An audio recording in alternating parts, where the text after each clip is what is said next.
Olá pessoal, todos bem?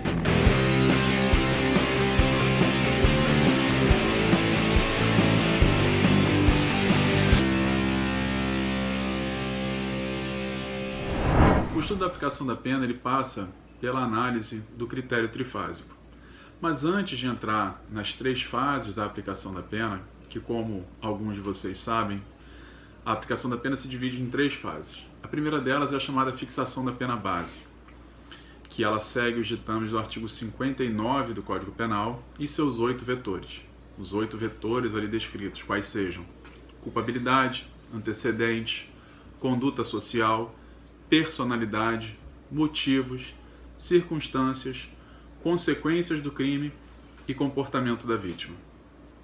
Depois da primeira fase, nós passamos para a segunda, onde serão analisadas as circunstâncias agravantes, que estão descritas nos artigos 61 e 62 do Código, as circunstâncias atenuantes, que estão nos artigos 65 e 66, e, por último, as causas de aumento e diminuição de pena, que se encontram espalhadas no Código Penal, tanto na parte geral quanto na parte especial. Muitos crimes trazem no seu texto alguns parágrafos, onde neles nós encontramos causas de aumento.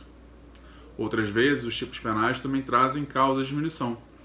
E na parte geral, nós também temos tanto causas de aumento quanto causas de diminuição. Só para exemplificar, a tentativa, que é um instituto previsto lá no artigo 14 do Código Penal, no seu parágrafo único, ela estabelece que a pena do crime tentado vai equivaler à pena do crime consumado, reduzida de 1 a 2/3. Ou seja, é uma causa de diminuição de pena. Como aumento de pena, a gente pode citar, só para exemplificar mesmo, o concurso formal de crimes, notadamente o concurso formal perfeito, que é aquele onde ocorre a exasperação da pena, onde ocorre a imposição de um aumento na forma de uma fração, ou seja, vai ser aumentada a pena em 1/6 até metade, ou até mesmo no crime continuado, onde esse aumento varia de 1/6 até 2/3. Então, percebam como as causas de aumento elas podem estar previstas nos crimes ou na parte geral, tá? Então a gente precisa ter essa noção. Mas como eu estava dizendo no começo, antes da gente entrar na análise individualizada de cada uma dessas fases, é importante a gente recorrer a algumas questões anteriores. Que questões são essas? Até o juiz chegar no momento da dosimetria, até o juiz chegar no momento do cálculo da pena para o réu, ele precisa fazer a sentença. E é claro que a sentença que interessa para a gente aqui no nosso estudo é a sentença criminal condenatória. Toda sentença, exceção feita ao juizado especial, onde por previsão legal ocorre a liberação do magistrado de uma dessas fases, mas, via de regra, a sentença criminal e também a sentença civil, ou seja, as sentenças de uma forma geral, elas são divididas em 3 partes. A primeira parte é o chamado relatório. O que é o relatório de uma sentença? O relatório é aquele momento onde o juiz vai contar a história do processo. Desde o momento em que o processo se iniciou, com o oferecimento da denúncia ou da queixa, dependendo se for ação penal pública ou ação penal privada, até a resposta à acusação do réu, quando se deu a sua citação e posteriormente a resposta à acusação.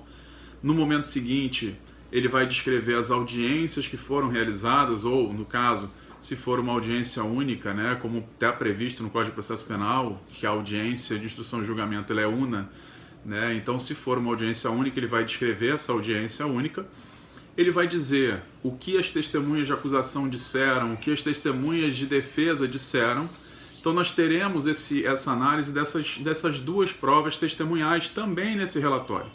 Então, também no relatório vai constar essa história do processo, E, por fim, ele vai descrever também o que o Ministério Público falou, ou, no caso, o advogado de acusação falou nas alegações finais, bem como o que a defesa do acusado falou também em alegações finais. Então, esse é o relatório, é a história do processo.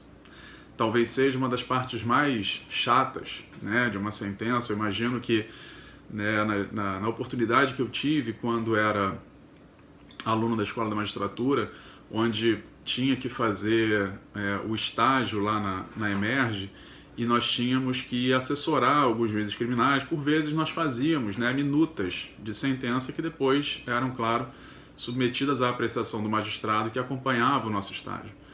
Então, realmente, essa é a parte mais chata de uma sentença, que é o relatório, que é contar a história do processo. Depois do relatório, a gente parte para a segunda parte, né, de uma sentença, que é a sua fundamentação. Na fundamentação, o que o magistrado vai trazer? As suas razões de decidir. O porquê ele decidiu em um sentido ou em outro. Qual o motivo, né, dele entender que o acusado é culpado ou dele entender que o acusado é inocente. Porque a gente está estudando aqui, ele tem que entender que o acusado é culpado. Afinal de contas, a gente vai começar o estudo da aplicação da pena. Então ele vai ter que fundamentar muito bem a sua decisão, e isso é uma imposição constitucional até. A Constituição, no seu artigo 93, determina que toda decisão judicial tem que ser fundamentada sob pena de nulidade. Então o magistrado tem que zelar muito pela fundamentação da sua sentença. E depois da fundamentação, ele parte para um momento que é decisivo, que é o momento do dispositivo. O dispositivo é aquele momento onde o juiz vai dizer se condena ou se absolve. Então é na parte dispositiva da sentença é que entra a condenação ou a absolvição. Então o juiz faz o relatório, faz a fundamentação e depois ele vai para o dispositivo e diz: por todo exposto, condeno o réu pela prática do crime X ou absolvo o réu pela prática do crime X. Só que aqui, volto a dizer, o que interessa é condena o réu pela prática do crime.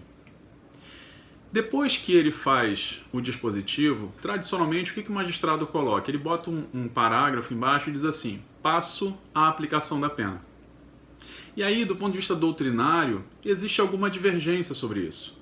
Se a aplicação da pena equivaleria a uma quarta parte da sentença ou se a aplicação da pena estaria incluída no dispositivo. Isso independe, não é uma questão muito decisiva, tá? Se é uma quarta parte e tudo mais, isso não é uma questão fundamental.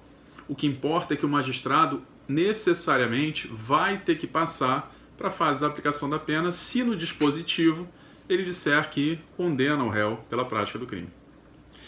E aí, quando ele vai iniciar o cálculo da pena, ele vai passar, como eu disse no comecinho da aula de hoje, ele vai passar pelas 3 fases. Então ele vai para a primeira fase, que é a chamada fixação da pena base, onde ele vai enfrentar todos aqueles vetores lá do artigo 59 do Código Penal. Depois de passar pela primeira fase, ele vai para a segunda fase, onde ele vai apontar se estão presentes ou não as circunstâncias agravantes e atenuantes. E por último, ele vai para as causas de aumento e diminuição de pena. Encerrada essa fase, né, encerrada a parte da aplicação da pena, o juiz vai ter que continuar ainda, né? Não basta ele dizer o quantum condenatório, não basta ele dizer se vai aplicar 1, 2, 5, 10, 20 anos de condenação. Ele vai ter que enfrentar outras questões também. Ele vai ter que enfrentar, por exemplo, o regime inicial de cumprimento de pena. E aí, para isso, a gente tem que recordar a regra que está prevista lá no artigo 33 do Código Penal. A regra segundo a qual, se a pena for entre um mês, né, ou seja, uma pena mínima de 1 mês e 4 anos, por exemplo, você vai ter o regime inicial aberto como uma possibilidade, desde que o réu não seja reincidente. Se em contrapartida a pena ficar entre 4 e 8 anos, o regime inicial, se obviamente o réu não for reincidente também, poderá ser o semiaberto. Se a pena, por seu turno, ficar maior do que 8 anos, se ela exceder 8 anos, o regime obrigatório é o regime fechado. Então, o magistrado, após passar pelas 3 fases, ele chega ao quantum condenatório e ele decide qual regime ele vai impor.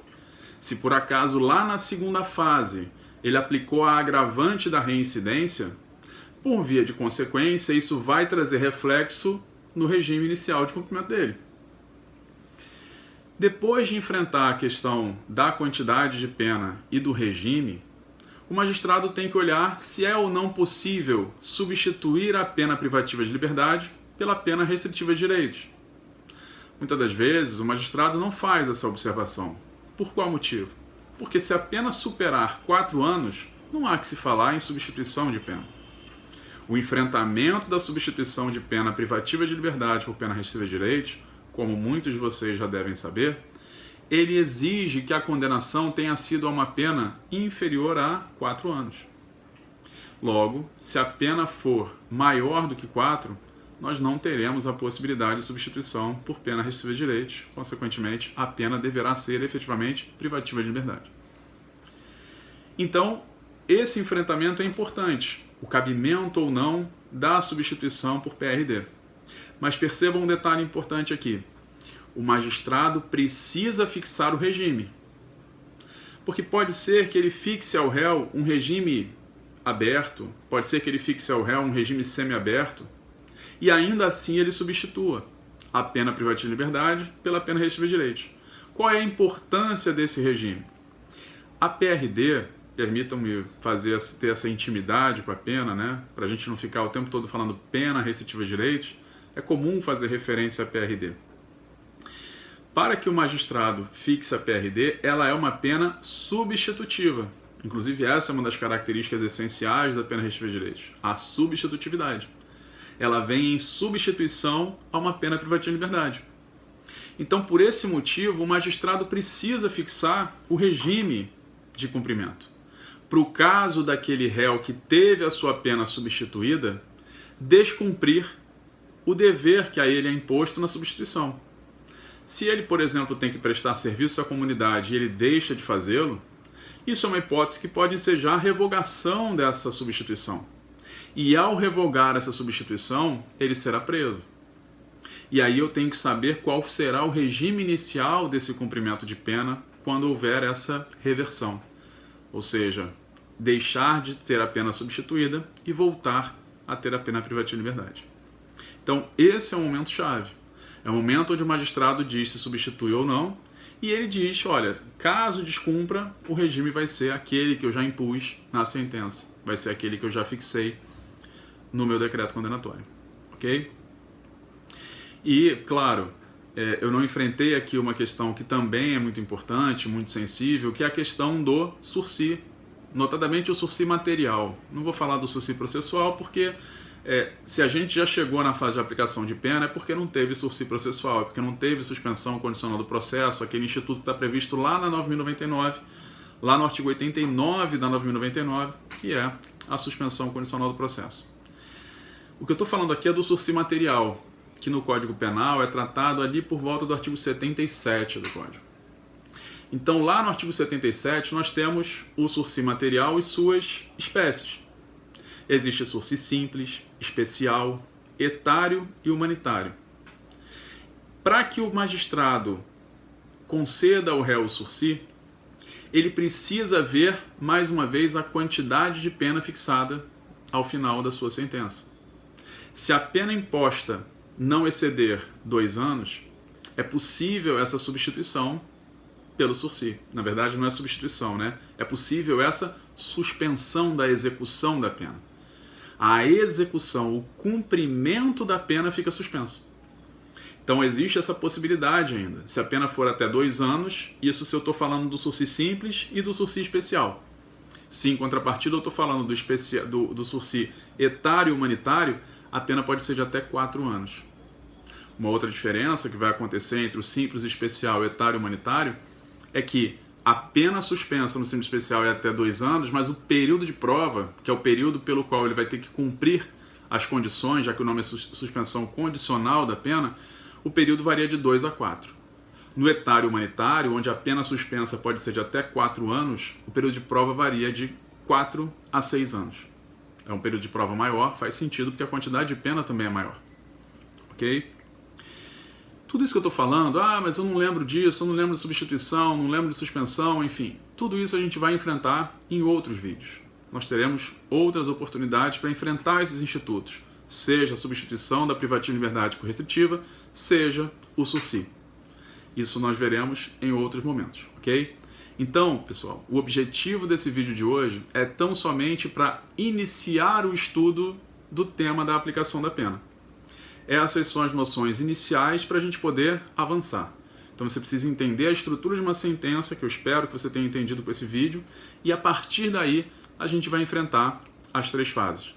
Vou trabalhar com vocês a primeira fase, que é a fixação da pena base, a segunda, que são os agravantes e atenuantes, e a terceira, que são as causas de aumento e diminuição. Pessoal, ficamos por aqui. Até o próximo vídeo. Um grande abraço.